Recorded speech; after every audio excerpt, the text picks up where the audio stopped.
क्योंकि कांच की शीशी में ये खराब नहीं होता।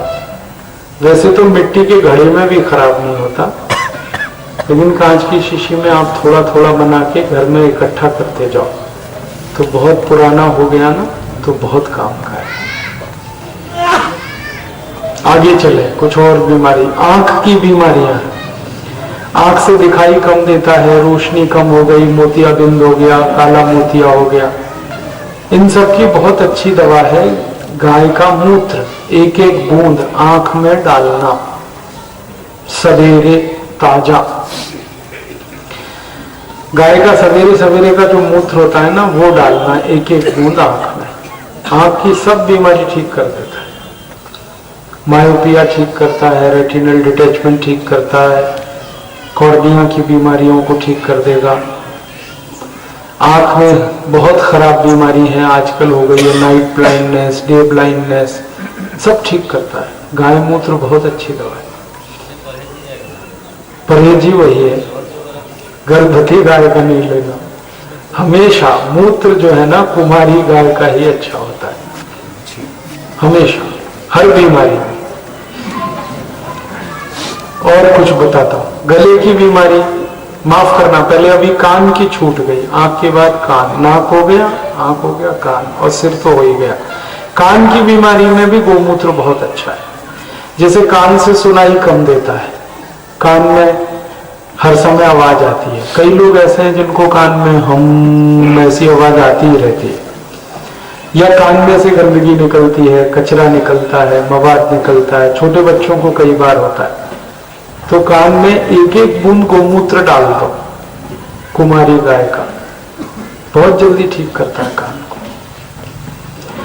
मैंने देखा, मैंने खुद करके देखा कई बार, कान में बहुत तेज दर्द है, एक बूंद गोमूत्र डालो, एक ही मिनट में दर्द बंद हो जाता है, एक ही मिनट में। दांत में नहीं काम आता है, बता दूंगा दांत का भी। तो कान का दर्द तो तुरंत बंद होता है। और गले के लिए, गले में कुछ भी तकलीफ हो जाए, जैसे गले में खराश है, गोमूत्र भरो और कुल्ला करो उसका, गड़गड़ गड़गड़ करके थूक दो, तुरंत ठीक कर देता है गले को। बोलते बोलते आवाज बैठ जाए, गोमूत्र पी लो, ठीक करेगा। गले में सूजन आ जाए, टॉन्सिलाइटिस हो जाए, सब गोमूत्र ठीक करता है। और एक अच्छी दवा और है, गोमूत्र तो है ही, इसके अलावा गले की एक दवा है हल्दी।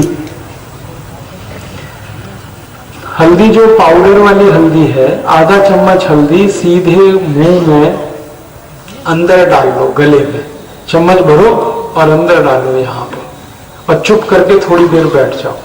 तो ये हल्दी गले में लार के साथ अंदर उतरेगी और एक खुराक में ही गले की हर बीमारी ठीक करेगी, एक ही खुराक। हमारे बच्चों को अक्सर गले में दर्द होता है ना टॉन्सिलाइटिस का, ये हल्दी की एक बार खुराक दे दी आपने, उसी में ठीक हो जाए।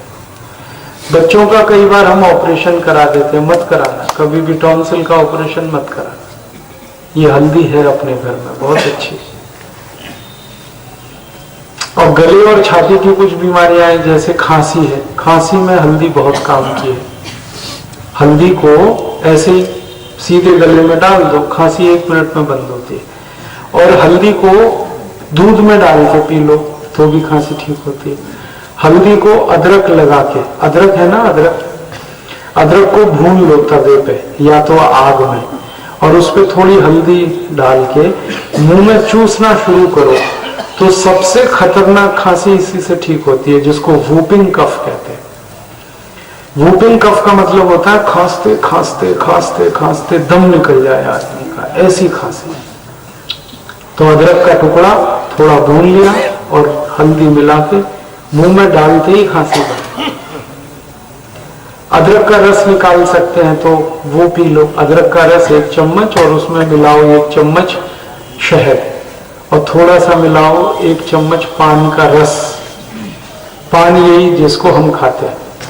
तो अदरक, शहद और पान तीनों का रस 1-1 चम्मच, ये पी ले कोई भी हल्का गर्म करके, तो खराब से खराब खांसी ठीक हो जाए। खांसी की और एक अच्छी दवा है, अनार का रस गर्म करके पी लो, तो भी खांसी ठीक हो जाएगी।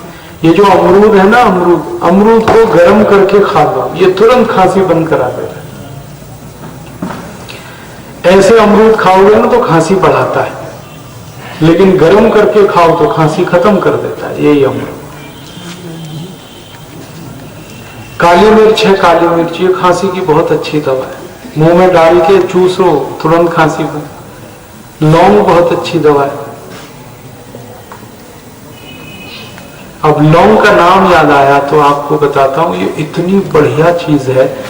ये तो कई बार कफ की हर बीमारी में काम आती है लौंग, तो आप जानते हैं, लेकिन एक बीमारी में मैंने इसका बहुत उपयोग किया है और इतने बढ़िया परिणाम है, आप सबको बताना। ऐसे कोई भी भाई पुरुष जिनके वीर में शुक्राणु नहीं बनते, उनकी सबसे अच्छी दवा है ये लौंग। उनको लौंग का पानी कहो, रोज पिए। और एक लौंग का तेल भी आता है बाजार में, तो एक बूंद लौंग का तेल 1 चम्मच गर्म पानी में डाल के रोज पिए, तो इतने शुक्राणु बनते हैं वीर में, हमें कई बार चमत्कार लगता है मुझे। ऐसे कई पुरुष जिनके 10-10 साल से शादी के बाद बच्चे नहीं हो रहे थे, यही एक कारण से, उनको मैंने 3 महीने लौंग का तेल दिया, एक बूंद, और अभी सब बाप बन गए। हाँ, मतलब ये है नपुंसकता की सबसे अच्छी दवा है ये लौंग, बहुत बढ़िया है ये लौंग। कफ में, खांसी में कई जगह काम आती है, बुखार में भी काम आती है। और 1-2 दवाएं ऐसी बताता हूं, जैसे ये लौंग है ना, ऐसी एक और दवा है अपने घर में, वो भी नपुंसकता को ठीक करती है। चूना, ये पान में जो हम चूना खाते हैं ना, ये चूना गेहूं के दाने के बराबर दही में मिला के किसी को भी खिलाओ, वीर में शुक्राणु बहुत बनते हैं। और गन्ने के रस में खिलाओगे तो और अच्छा परिणाम है इसका। चूना गेहूं के दाने के बराबर, गन्ने का रस आधा गिलास, बहुत अच्छी दवा है। माताएं भी इसको ले सकती हैं। जिन माताओं के शरीर में अंडे नहीं बनते, ओव्यूलेशन का प्रॉब्लम है, ओवम का प्रॉब्लम है, उनको चूना खिलाओ गन्ने के रस में, बहुत बढ़िया दवा है। ये जो चूना है ना, ये कई काम में आता है, मैंने इसका बहुत इस्तेमाल किया है, 70 बीमारियां ठीक कर देता है ये अकेला चूना। जैसे एक बहुत खराब बीमारी है जॉन्डिस, हेपेटाइटिस, वो चूने से ठीक हो जाती है। पीलिया जिसको हम कहते हैं, गेहूं के दाने के बराबर चूना गन्ने के रस में पिलाते रहो, पीलिया सबसे जल्दी ठीक होता है। लीवर में सूजन आ जाए किसी को, सबसे जल्दी ठीक होती है चूने से। शराब पी पी के जिन्होंने अपने लीवर खराब कर लिया, उनकी सबसे अच्छी दवा ये चूना है। बहुत ज्यादा दारू पी पी के जो लोगों ने अपने लीवर खराब किए, लीवर सिरोसिस हो गया, उनको आप बोलो चूना खाएं रोज गन्ने के रस में गेहूं के दाने के बराबर। गन्ने का रस ना मिले तो गुड़ के पानी में मिला के पी, गुड़ है पानी में मिलाए और उसमें चूना मिला के पी, मात्रा उतनी ही लेनी, गेहूं के दाने के बराबर हर दिन। ये चूना उन सब बच्चों के लिए बहुत अच्छी दवा है जिनकी लंबाई नहीं बढ़ती, सब बच्चों को चूना खिलाओ। और लंबाई बढ़ाने के लिए इसको खिलाना कम से कम साल भर,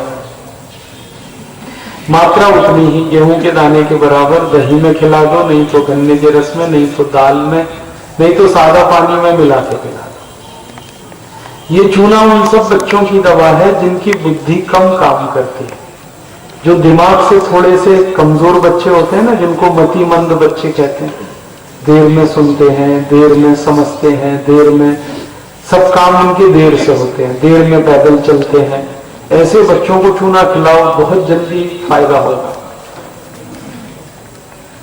और इन सब बच्चों को 2-3 साल खिलाना चूना। और चूना बहुत अच्छी दवा है उन सब के लिए जो बहुत कमजोर है, एकदम हड्डी हड्डी दिखाई देती है, ऐसे बच्चे, उनकी सबसे अच्छी दवा है ये चूना। और ये चूना बहुत अच्छी दवा है जो आपने थोड़ी देर पहले कहा, दांत का दर्द, दांत में दर्द होता है, चूना खाओ तुरंत ठीक होगा। दांत में ठंडा गर्म पानी लगता है तो चूना बहुत अच्छी दवा है। अनार का रस 1 कप और चूना गेहूं के दाने के बराबर रोज पिला दो, खून बहुत बढ़ता है। माताएं इसको याद रखें, अपने घर में कोई भी गर्भवती माँ या बहन है उसको जरूर खिलाओ, आप ये रोज चूना खिलाओ अनार के रस में। गर्भवती माँ को सबसे ज्यादा जरूरत होती है कैल्शियम की और आयरन की। अनार के रस में आयरन बहुत है और चूने में कैल्शियम बहुत है। तो अनार के रस में अगर चूना मिला के किसी भी गर्भवती माँ को 9 महीने आप दे दे तो बच्चे के जन्म के समय माँ को प्यार होते हैं जिनकी माँ ने चूना खाया गर्भावस्था। बहुत ब्रिलियंट होते हैं दिमाग से, बहुत तेज बच्चे। मेरा तो ये संदेश आप 40 करोड़ माताओं तक पहुंचा दो। बस इतना कर दो कि वो रोज चूना खाएं गर्भावस्था के समय में, गेहूं के दाने के बराबर और अनार के रस में। और कोई माँ ऐसी भी है जो बहुत गरीब है, अनार के रस नहीं ले सकती, तो उसको कहो गुड़ के पानी में ही चूना पीती है। गुड़ तो सस्ता है, गरीब से गरीब आदमी के घर मिल जाता है, तो गुड़ का पानी बनाए और उसमें चूना पीते रहे पूरे 9 महीने। तो माँ एकदम स्वस्थ और तंदुरुस्त रहेगी, बच्चा स्वस्थ और तंदुरुस्त रहेगा, ऑपरेशन नहीं करना पड़ेगा और बच्चा बहुत ही होशियार बनेगा, बहुत ब्रिलियंट है, बहुत इंटेलिजेंट। ये जो चूना है ना, ये दिमाग की भी और शरीर की भी दोनों की ग्रोथ कराता है। मन मस्तिष्क सबका इससे बढ़त होती है। चूना आप खा सकते हैं जब नाखून की बीमारियां होती हैं, नाखून सड़ जाते हैं, काले काले हो जाते हैं, तो चूना खा लो, बिल्कुल ठीक हो जाता है। घुटने का दर्द है ना, चूने से बिल्कुल ठीक हो जाता है। गठिया, गठिया की मैंने 2 दवाएं तो पहले बताई, अब एक बता रहा हूं। चूना खाते रहो, गठिया का सब रोग ठीक होगा। घुटने का दर्द, कमर का दर्द, कंधे का दर्द, जोड़ों का दर्द बहुत जल्दी ठीक होता है। कई बार एक खतरनाक दर्द आता है स्पॉन्डिलाइटिस जिसको हम कहते हैं, वो चूने से ही ठीक हो जाता है। स्पॉन्डिलाइटिस इतना ही खाना जाता है, मन के में गैप बढ़ जाता है और उसकी कोई दवा नहीं, दुनिया में एक ही दवा है चूना। खाते रहो, गैप कम हो जाए। हड्डी टूट गई तो चूना खा लो, बहुत जल्दी जोड़ेगी और मजबूत जोड़ेगी। पान के साथ खा सकते हैं, बस उसमें कत्था नहीं लगा सकते। चूना और कत्थे की दुश्मनी है। खाली चूना लगाते तो पान खा सकते हैं, कत्था लगाते ही वो गड़बड़ हो जाता है। ये जो कत्था है ना, चूने का असर खत्म कर देता है। कत्था जहर है, इससे कैंसर होता है, मत खाया करो। पान खाओ खाली चूने का, कत्था मत लो। और माताएं इसको और ध्यान से सुने कि अपने घर में कोई भी माँ, कोई भी बहन को मासिक धर्म की जितनी तकलीफें हैं उसकी सबसे अच्छी दवा ये चूना है। जैसे मासिक धर्म समय से नहीं आता, देर में होता है, खून बहुत ज्यादा निकलता है या खून बिल्कुल नहीं निकलता, कभी 2 महीने में हुआ, कभी 4 महीने में हुआ, कभी 15 दिन नहीं हो गया, ऐसी सब तकलीफों में चूना खाओ आप, बहुत अच्छी दवा है। और घर में जितनी माताएं 50 वर्ष की हो गई उनको जरूर खिलाओ चूना, क्योंकि ये 50 वर्ष की जो माताएं हैं ना, सबका मासिक धर्म बंद हो जाता है, तब उस समय बहुत तकलीफें आती हैं उनको। वो चूना बिल्कुल ठीक कर देता है हर एक तकलीफ को। माताओं की तो ये खास दवा है चूना। माताओं को अक्सर एक बीमारी होती है ऑस्टियोपोरोसिस, इसकी सबसे अच्छी दवा ये चूना है। कितने बार देना सर? एक ही बार, सवेरे खाली पेट में। और देखो जिनके चेहरे में मुहासे निकलते हैं, फोड़े फुंसी बहुत निकलते हैं, उनकी ये बहुत अच्छी दवा है चूना। चेहरा एकदम साफ होता है अगर चूना खाओ। पानी के साथ देना? पानी से भी दे सकते हैं, पानी में चूना घोड़ी के पिला दो। गैस के लिए? है जी, गैस के लिए? गैस के लिए तो अभी बताऊंगा। ये जो चूना है, ये जो है ना चेहरे को साफ करेगा। अगर आपके त्वचा में कोई रोग है जैसे सोराइसिस, इचियोसिस, एक्जिमा, चूना इनको भी ठीक करता है, त्वचा रोग को। उसको गन्ने के रस के साथ लेना है उसको? गन्ने के रस में तो लेना सबसे अच्छा। गन्ने का रस ना मिले तो गुड़ का पानी उसमें ले लो, वो भी ना मिले तो खाली पानी में ले लो। नहीं तो दही में ले सकते हैं, दाल में खा सकते हैं।